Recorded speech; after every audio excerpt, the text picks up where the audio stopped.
Special counsel Robert Mueller just sent a searing missile across the bow of the Trump administration in the form of an indictment of Paul Manafort, Trump's former campaign manager. The indictment is a prosecutorial work of art. It is highly specific and identifies multiple transactions reaching back several years. The charges include tax evasion, money laundering, failing to register as a foreign agent, and even the suggestion of mortgage fraud involving a Manafort relative. Without doubt, the indictment signals a very significant turn in the investigation. Let's be clear, none of the charges relate to Manafort's role in the Trump campaign, and all of the alleged illegal activities took place well before he became Trump's campaign manager. But the indictment is important for three reasons. First, it gives Mueller and his team job security for the time being. No one is going to fire a special counsel who has just indicted the president's former campaign manager. So for now, Mueller has a complete path to continue and expand his investigation with no interference from the administration or Congress. He can use the full resources of the federal government and FBI to investigate just about anything he wants to. This will likely include matters well beyond the campaign, such as Trump's taxes, business deals, and the activities of Trump's family and friends. Mueller's work may never reach the concept of Russian collusion, which, by the way, is not a federal crime. If he can find criminal violations apart from the campaign itself, no one is going to fire a special counsel who has just indicted the president's former campaign manager. So for now, Mueller has a complete path to continue and expand his investigation with no interference from the administration or Congress. Next, the indictment signals to anyone who is targeted that Mueller is serious and he is playing hardball.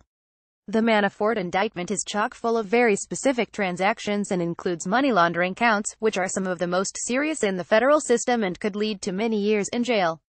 No one can doubt Mueller's resolve to use the most extreme prosecutorial tools to pursue his prey.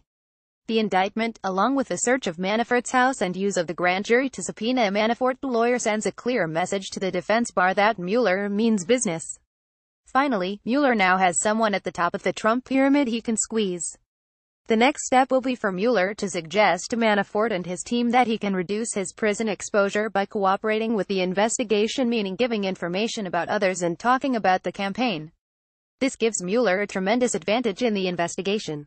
Manafort is facing very serious charges that could include a relative as well. There will be a tremendous amount of pressure on him to try to resolve the case in a way that avoids him spending the rest of his life in jail.